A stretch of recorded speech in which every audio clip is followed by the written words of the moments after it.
Harun menghadiri sekaligus menjadi keynote speaker dalam rangka Halal Bihalal, resepsi Milad ke-62 Ikatan Mahasiswa Muhammadiyah, IMM, dan Syawalan Dewan Pimpinan IMM Kalimantan Timur yang digelar di Aula Gedung E Lantai 4 Universitas Muhammadiyah Kalimantan Timur. Dalam kesempatan tersebut, Andi Harun menekankan pentingnya penguatan peran IMM sebagai gerakan kemahasiswaan Islam melalui 3 pilar utama, yakni Academic Excellence, Moral Integrity, dan Social Impact. IMM harus unggul secara akademik, menjunjung tinggi integritas moral berbasis nilai etik dan spiritual, serta mampu menghadirkan dampak nyata bagi masyarakat, ujarnya. Ia menjelaskan, setiap basis keilmuan akan melahirkan kesadaran, yang kemudian menumbuhkan kepekaan hingga mendorong aksi nyata. Aksi tersebut, menurutnya, menjadi kunci terciptanya perubahan sosial yang positif. Mengutip pemikiran Hasan Al-Basri, Andi Harun menegaskan bahwa iman tidak cukup hanya dalam hati, melainkan harus diwujudkan melalui amal saleh dan gerakan sosial di tengah masyarakat. Lebih lanjut, ia menyebut pembangunan peradaban di Kalimantan Timur tidak lepas dari tantangan sosial, ekonomi, budaya, serta dinamika kehadiran Ibu Kota Nusantara, IKN. Karena itu, dibutuhkan respons kolektif yang inklusif dan melampaui sekat perbedaan. Menurutnya, gerakan bersama menjadi kunci untuk menghadirkan perubahan sosial yang nyata dan berkelanjutan di tengah masyarakat. Sabtu, 4 April 2026. Ya, jadi keterangan resmi saya yang ini ya. Kegiatan malam ini saya diundang menjadi pembicara di acara Milad IMM yang ke-62 dan acaranya menarik. Saya memberi pesan kepada IMM agar terus memperkuat sebagai gerakan kemahasiswaan Islam, terutama pada 3 hal. Yang pertama adalah academic excellence, jadi akademiknya harus unggul. Yang kedua, moral integrity, jadi IMM itu adalah sebuah entitas organisasi yang harus menjunjung tinggi nilai-nilai. Nilai itu pertama nilai etik dan nilai spiritual. Itu yang saya maksud dengan moral integrity. Yang ketiga adalah social impact. Bahwa kehadiran IMM sebagai sebuah gerakan harus memberi dampak manfaat kepada masyarakat. Apakah itu di bidang sosial, ekonomi, budaya, yang pasti kehadirannya dirasakan. Jadi bukan cuma sekedar hadir, tapi sekaligus berdampak. Karena secara teori, semua basis keilmuan itu, basis pengetahuan itu menghadirkan kesadaran. Dan setiap kesadaran itu menumbuhkan kepekaan. Dan setiap kepekaan yang tumbuh melahirkan aksi nyata. Dan aksi nyata itu yang baik akan melahirkan perubahan sosial yang baik di tengah masyarakat. Nah, itulah yang menjadi poin penting dari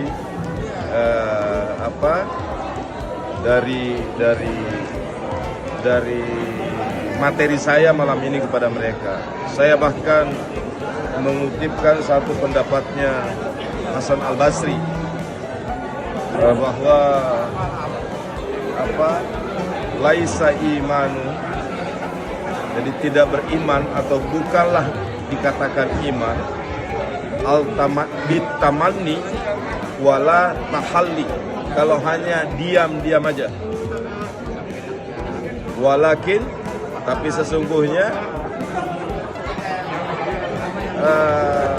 iman itu adalah wa aqara fil qalbi, itu terus tercantap dalam hati.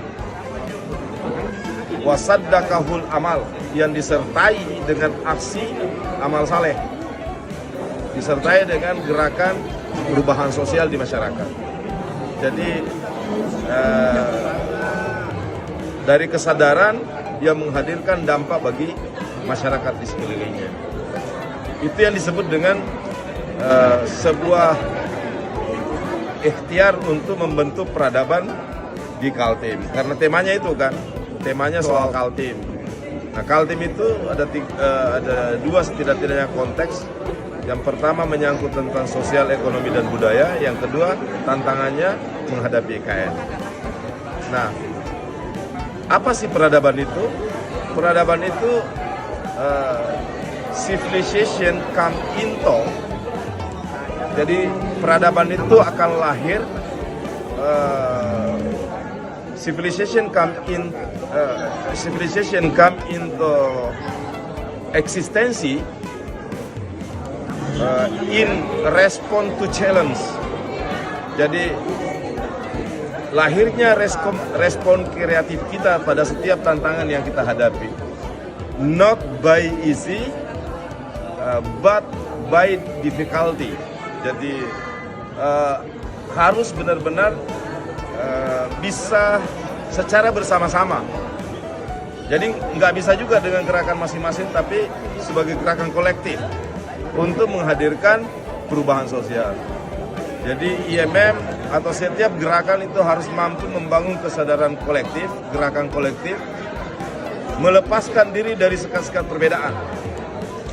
Jadi harus inklusif. Apakah itu berbeda dari sisi agama, suku, bangsa, budaya, dan lain-lain.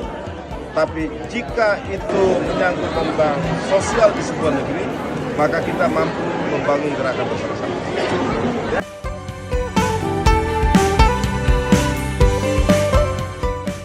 Pelepasan 1024 calon jemaah haji Kota Samarinda yang berlangsung di Gor Segiri, Minggu, 26 April 2026, dimanfaatkan sebagai momentum penguatan kesiapan ibadah menjelang keberangkatan ke Tanah Suci. Dalam kegiatan tersebut, Wali Kota Samarinda, Andi Harun, mengingatkan jemaah agar memfokuskan diri pada pelaksanaan ibadah, terutama saat wukuf di Arafah yang menjadi rukun utama haji. Wukuf itu adalah haji. Karena itu, manfaatkan waktunya untuk berzikir dan berdoa. Jangan sampai teralihkan oleh hal-hal yang tidak penting, ujarnya. Ia juga menyinggung tantangan cuaca ekstrim di Arab Saudi yang berpotensi mencapai suhu tinggi, sehingga jemaah diminta menyiapkan kondisi fisik dan mental dengan baik tanpa banyak mengeluh. Selain itu, jemaah diimbau menjaga kehusyukan selama wukuf dan tidak terdistraksi aktivitas lain yang dapat mengurangi nilai ibadah. Praktik ibadah yang tidak sesuai tuntunan juga diminta untuk dihindari. Di sisi lain, aspek keselamatan turut ditekankan, termasuk saat menjalankan ibadah sunnah seperti mencium hajar aswad, agar tidak mengabaikan hal yang lebih utama. Pemerintah berharap seluruh jemaah dapat menjalankan rangkaian ibadah haji dengan lancar, aman, dan penuh kehusyukan.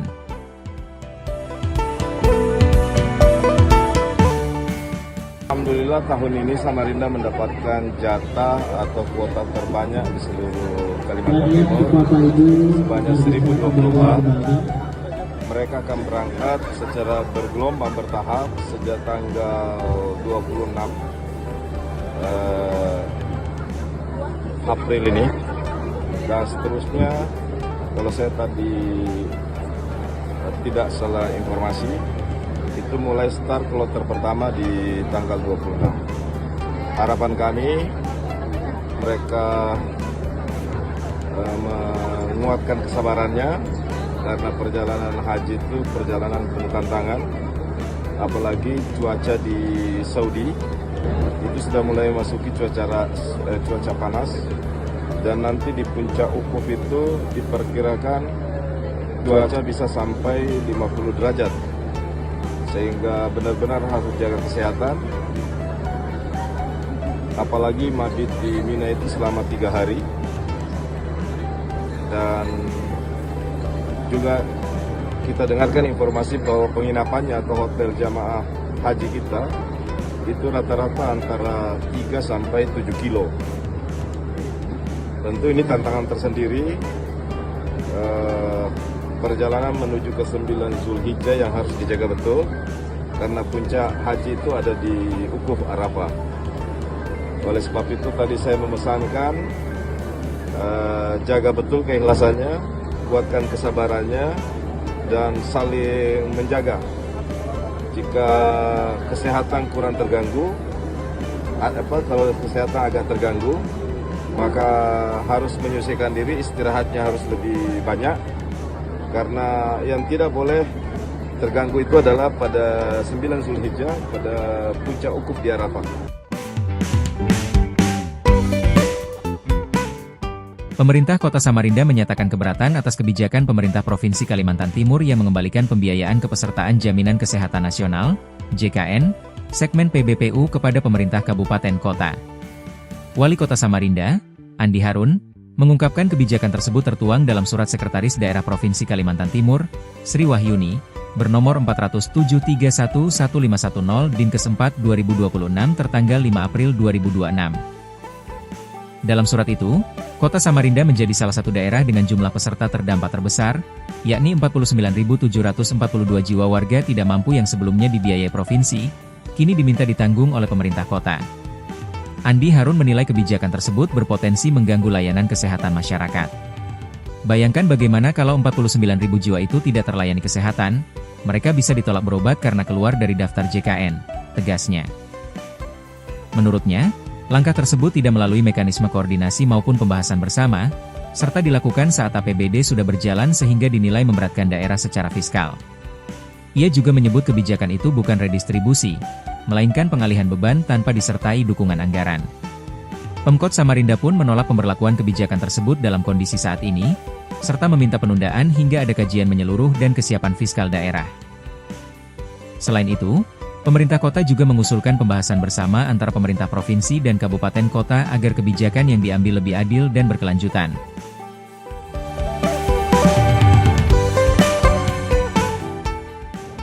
Ini sangat menyakitkan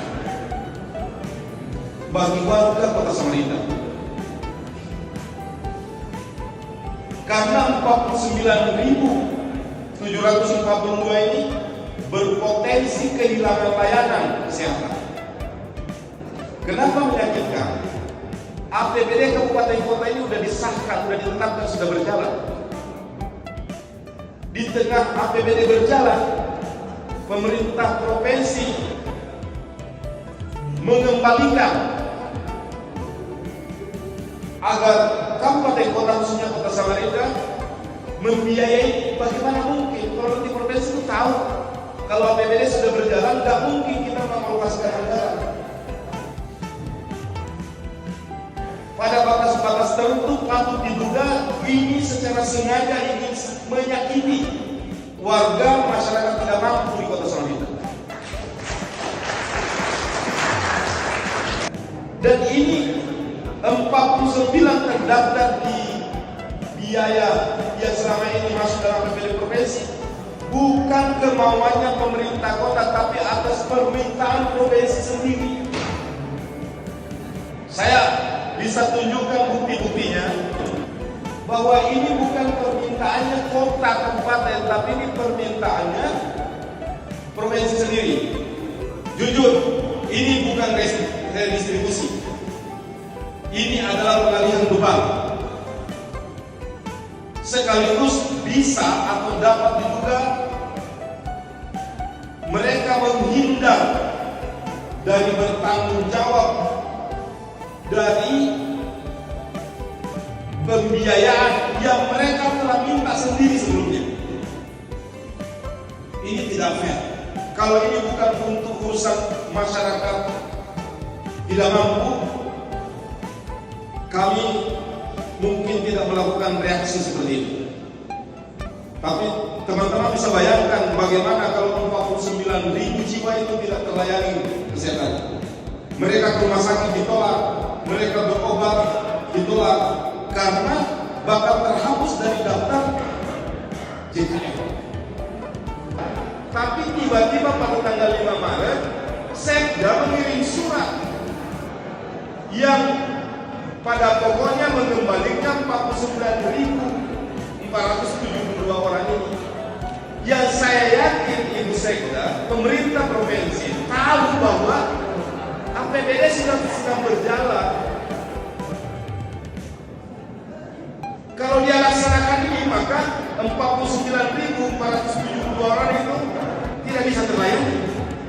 Dan itu betul-betul menyakitkan. Katanya pro rakyat.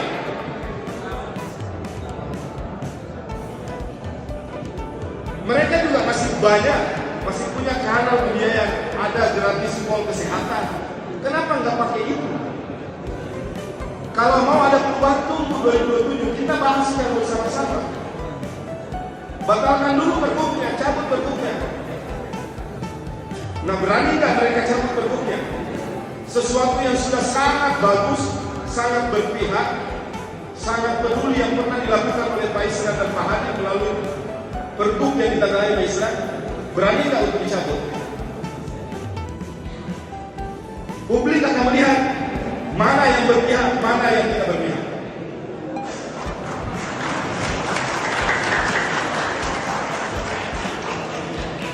Teman-teman, ini sungguh amat memprihatinkan kita.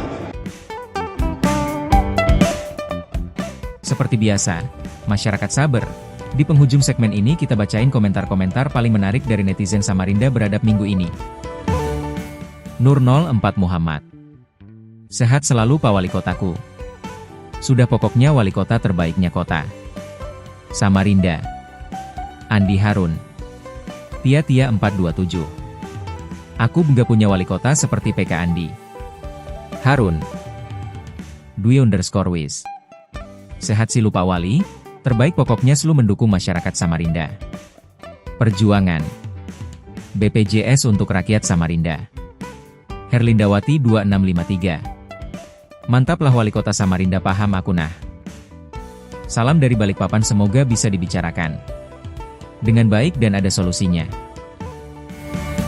Nah, itu tadi deretan komentar pilihan dari masyarakat Samarinda yang semakin vokal, partisipatif, dan inspiratif. Terus jaga semangat dan partisipasi aktif demi kota yang lebih baik ya. Demi menjaga konsistensi dan harmonisasi antara penggiat media sosial, dukung kami lah ya kan. Dengan terus like, komen, subscribe semua channel media sosial kami di Facebook, Instagram, TikTok, dan YouTube Samarinda Beradab. Samarinda Beradab, menjaga aset publik, memastikan layanan tetap berjalan, dan memperkuat birokrasi yang profesional serta berintegritas.